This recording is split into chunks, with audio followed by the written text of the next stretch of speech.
Hello and welcome to With Wellner Anderson. Today we're going to be talking about alternatives to college. It's quite obvious that America faces a real serious problem, not only in college but in secondary education, and it needs to be addressed. And to me, it's just a time bomb. They say there's $1.9 trillion in college debt between, as of right now. And the 4-year dropout rate for college is almost 49%. Half the people complete. In the 2-year junior colleges, the rates are 32% dropout. And the salaries for 4-year colleges are between $50,000 and $60,000, and for a 2-year college, they're between $40,000 and $50,000. Nearly 500,000 people drop out from college a year. Colleges basically are pretty much the same if you take technology out from the last 100 years in America. Not much has changed. It's being taught the same way. There's a lack of innovation. In community colleges, they've almost been rendered the job of giving remedial education for those who have not been able to get through the secondary education route. So that sort of really puts the junior colleges in a difficult situation. The lack of practical skills are not taught at secondary level or high school level. We need vocational skills, technology skills, green skills, financial and economic skills, and we need to stop teaching for testing. That's teaching to get good scores on the SAT and the ACT. That needs to change. Funding sources have been very difficult. Parent involvement, I'm not going to get into the politics of it. It's quite obvious that there's an issue between parent involvement and what the school boards consider they need to do. Teacher salaries are extremely low. Not many people go into teaching for the money. Standardized testing is much too stressed in America, and the test preparation is testing toward passing the test. It doesn't teach you how to think. The tenure system needs to be honestly discussed at a high school level. Personally, I don't know how and why you want to tenure a pre-K teacher. Overcrowding.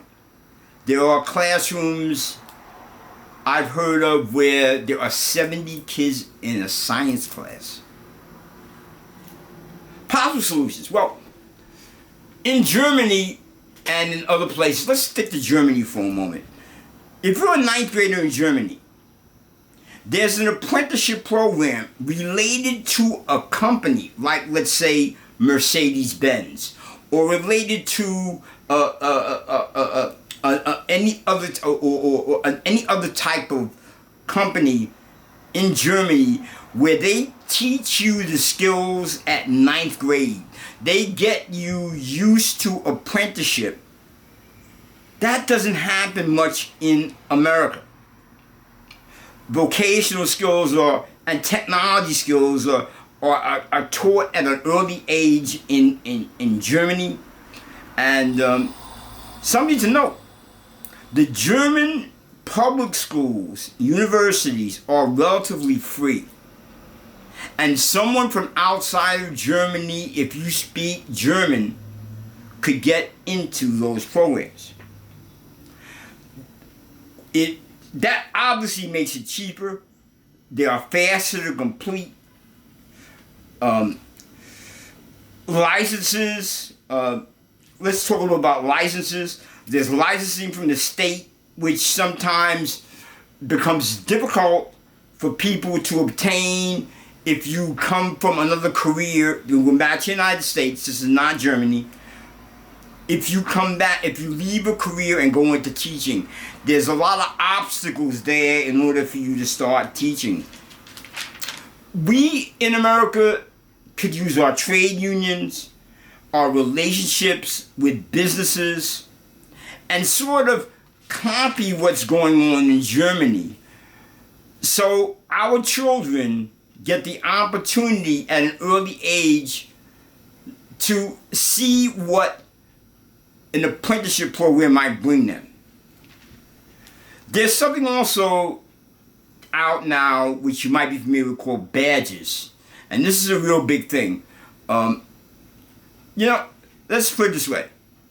Why does a brain surgeon need to know Western European history?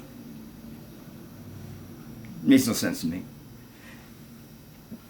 Certain organizations are using badges where you develop and acknowledge and learn specific tasks in that particular field. You will get a badge, and that badge is usually accepted by employers saying you completed that particular piece and you are expert to a certain level. It's sort of like a driver's license, which permits you saying you can drive. A lot of companies are getting involved with badges, and companies like Alphabet, Microsoft, IBM, McDonald's. You can get badges from universities. There's some of them are starting to change. Most of them are remote training badges, which means you don't have to be there. You can complete the courses faster on your own pace. And you're not learning things that aren't practical or may not be practical to you in your career. Let me talk a little about UDC certificate. I don't know much about them. UD City. It's a program that I've been touching on, not really sure, but they have a self-based training program that might be a model that others can use. They don't have any accepted accreditation now, but it's something to look at. Employees are starting to accept badges, as I said before. Accenture, Amazon, AT&T, Alphabet, IBM, and the like. I'd like to thank you for your time. Hit the subscription key and hit the like button, and have a good day.